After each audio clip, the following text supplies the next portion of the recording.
We are going to begin looking at the history of cryptozoology in Europe today.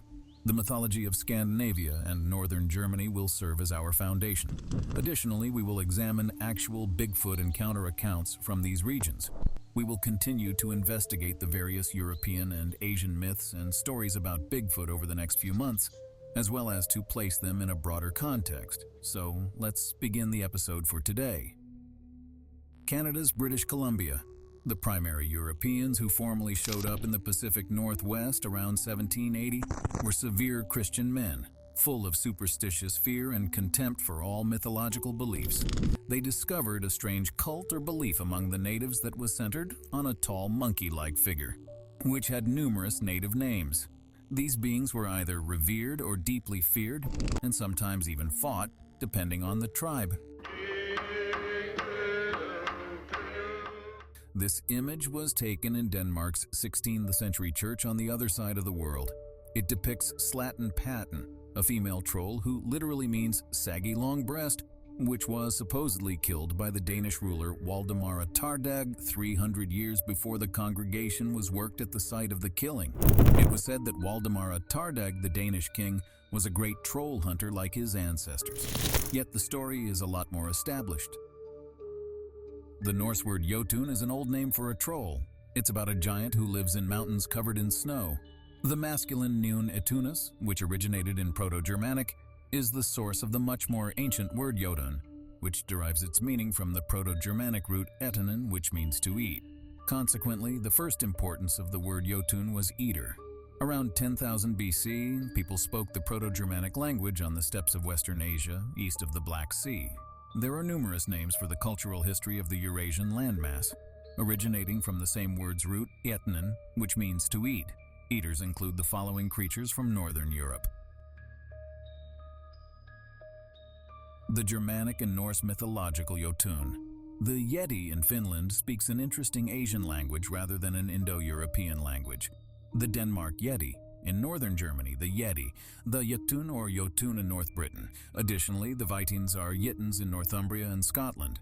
As said previously, the term portrays a wild monster living in the mountains. The earliest traditions describe this being's hostile nature. On runestones from the 4th century, they are shown as causing trouble for women, also are reliably depicted as friendly alternate extremes and adversaries to the local area of divine beings and men. The term eaters, which refers to giants that consume a lot of food, also doesn't sound very trustworthy. Also, they always live in places that are hard to get to and naturally hostile to humans, usually in high mountains. At the point when we see this rundown of names getting from the Proto-Germanic word for eating, it appears to be possible that two other renowned terms are absent. The Nepalese and Tibetan Yite, more commonly referred to as the Yeti by the dumb Western public, the monstrous snowman, and the Chinese Yaren. Nowadays, both terms are typically translated as wild man's home. However, that is not the correct etymological meaning of the word, but rather what it actually describes. Central Asia's Proto-Germanic influence, particularly in the Tarim Valley and in particular in the Himalayan foothills of northern India, is something that is frequently concealed these days. It's interesting to note that the Shanogya Mountains in central China aren't just known for their wild man stories anymore. What's more, experiences that endure to the current day. They also have a lot of etymological and cultural evidence that points to Indo-Aryan or Proto-Germanic tribes' influence. Therefore, it would appear that the tale of giant-like beings who eat a lot and live in the mountains and the wilderness, what's more, who are unfriendly to men and making struggle ladies, has been with us for quite a while, possibly literally for at least 10,000 years, prior to all Judeo-Christian traditions and their ancestors who came largely from the Fertile Crescent. So, what can we learn about the Jotun, also known as the troll in Scandinavia and Northern Europe, which actually distorts the meaning of Jotun? Most people think that trolls look like humans but are much bigger and have bigger hands and feet than humans. Humans are said to dislike their faces. They are portrayed as evil and manipulative, and their strength is described as enormous. Additionally, they are almost consistently portrayed as wild and graceless, living in profound backwoods, bogs, and mountains. Caves are likewise frequently named as their properties. One of their best qualities is said to be their stench. They frequently take ladies or youngsters and are depicted as alpha predators. Some trolls were so feared that they were given their own names because they terrorized entire villages and landscapes. The savage Grendel of the Beowulf adventure might be the most renowned of the Old Norse savages today. Trolls were said to frequently throw rocks at churches and church bells in some stories because they were disturbed by the sound of the bells. Additionally, it is said that they break large trees and in some instances even construct tree structures. Enchanted credits are frequently attributed to them, generally the capacity to vanish or to become undetectable.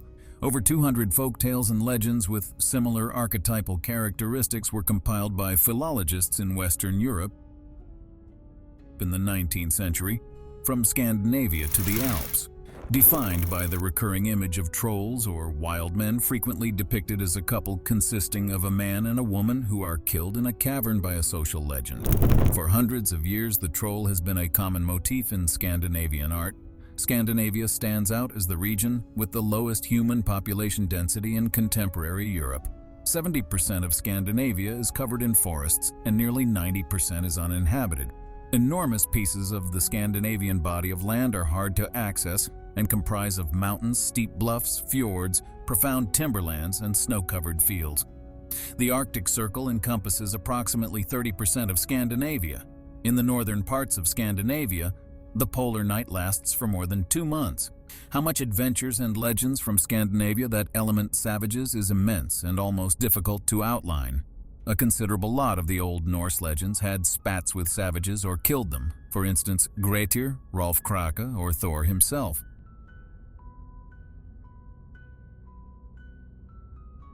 As previously stated, the Beowulf saga is probably the Old Norse myth that is most well known today.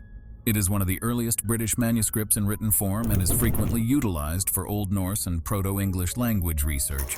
The most established composed archive that includes the Beowulf adventure is dated to the 700 years, composed by priests in Lancashire in East Britain. Most people think that the parts of the story about the troll Grendel from the 3rd or 4th century AD in Northern Europe are the oldest. One of the primary characters of the story, the Danish Lord Gråker, is dated into the 5th century promotion. Other historical figures' names are also mentioned briefly in the story. This is how the story of the earliest and oldest versions of the saga goes.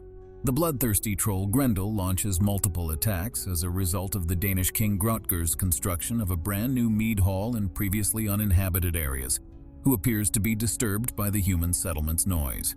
The savage goes after the town and the recently assembled lobby a few times around evening time, killing large numbers of the Norsemen.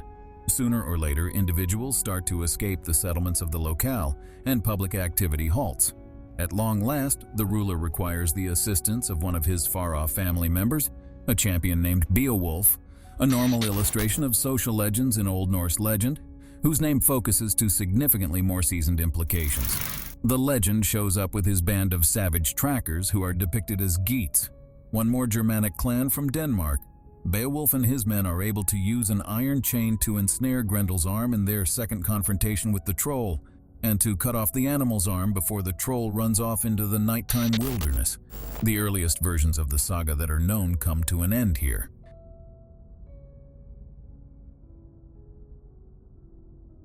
The early Norse tradition includes a number of stories and sagas that are similar. An equivalent story, for instance, can be found in the adventure of Grettir, which was first recorded in Iceland in the 800 years, but is a component of Iceland's cultural heritage, brought over from Norway. In one episode of the saga, the hero Grettir and his men have to go in search of a troll and kill it in a mountain cave. Contrasted with the old adventures and legends from Northern Europe, reports of Bigfoot experiences by Vikings in North America appear to have no historical foundation or reference in the available sources. Greenland was indeed inhabited for several generations by Vikings. The majority of settlements were established after Christianity was introduced to Iceland at the end of the 8th century. There were likewise endeavors to Newfoundland and the east shore of Canada and the U.S. Short settlements and trade encounters with Native Americans may have been part of these expeditions. Newfoundland was alluded to as Markland in the Old Norse adventures, whereas Vinland was the name given to the coastlines of Canada and the United States. However, all reports of encounters with Bigfoot by people like Eric the Red and his son Leif Erikson or other North American Vikings appear to have been inspired by Peter Byrne's book, The Hunt for Bigfoot, where Byrne concocts a distortion of portrayals of local Americans made by the Vikings. Naturally, some of the sagas, which were written down for the first time many generations after the Vikings arrived in Greenland, contain the following. The natives of North America are known as Skrælingars, which means weaklings. It was said that these Skrælingars had dark eyes and long dark hair, a quote that Peter Byrne later used in his book to ponder the possibility that these Skrælingars are a representation of the Sasquatch. Nevertheless, this speculation is unfounded and historically incorrect. While the tale of the Vikings in North and furthermore South America might have been much more established and longer than whatever is currently known and acknowledged, there is little evidence to suggest that the Vikings encountered Bigfoot in North America. Some propose that the disputable Kensington runestone found in Minnesota, not excessively far from Lake Predominant, incorporates a portrayal of assaults by obscure creatures or Bigfoot-like creatures. In any case, while the story of supposed Viking settlements around the incomparable lakes is entrancing, the Kensington runestone's authenticity is highly contested. However, there is at least one story about the Viking expeditions to North America that seems interesting. During archaeological excavations in 1926 at a 9th century Norse settlement in southwestern Greenland called Gardar, an odd discovery was made. At the primary place of the settlement, where effects of the tribal leader or ceremonial antiquities were typically kept, a strange skull from a human being was found. The top part of the skull and the lower jaw were the two pieces of the ancient skull that were found, and was given the name Gardar Skull after the location where it was found. The Viking group who occupied the settlement for ages was obviously known for making a trip to the banks of Markland and Vinland, Newfoundland, Canada, and the northeastern United States coasts. The Vikings' encounter in North America sparked immediate speculation from anthropologists that this might be the skull of an archaic hominid that had never been found before. The skull was even referred to as belonging to a new human species known as Homo gardarensis for a brief period of time. To this day, nothing is known about the skull. Indeed, modern reconstructions suggest that the entire skull was enormous. Today, the skull is put away in a gallery in Denmark and is the focal point of different paranoid fears. However, the tales of European trolls continue to be fascinating. Even today, there are stories about Bigfoot encounters in Scandinavia that are very similar to those in Canada and the United States.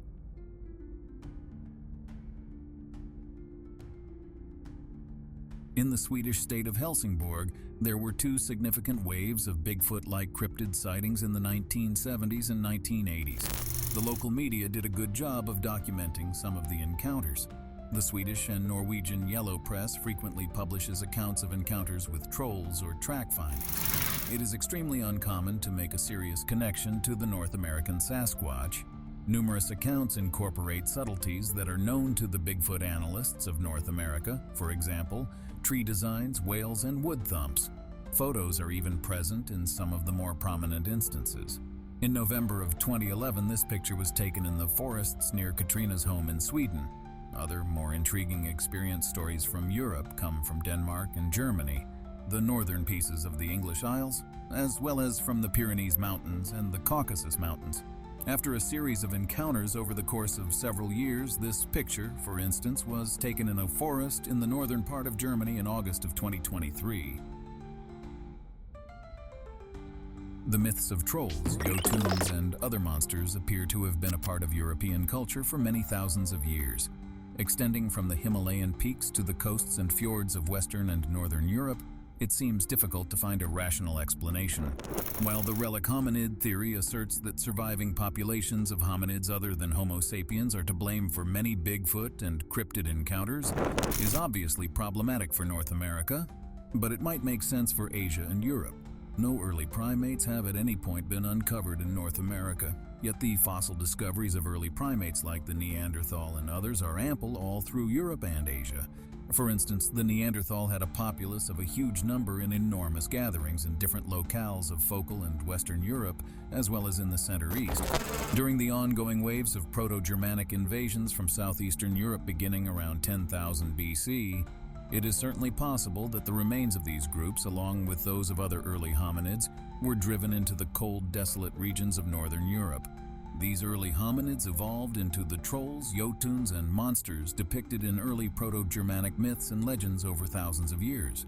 Although it is difficult to prove, it is likely that the same cryptid species is to blame for some of these legends, as well as the Sasquatch stories and encounters in North America.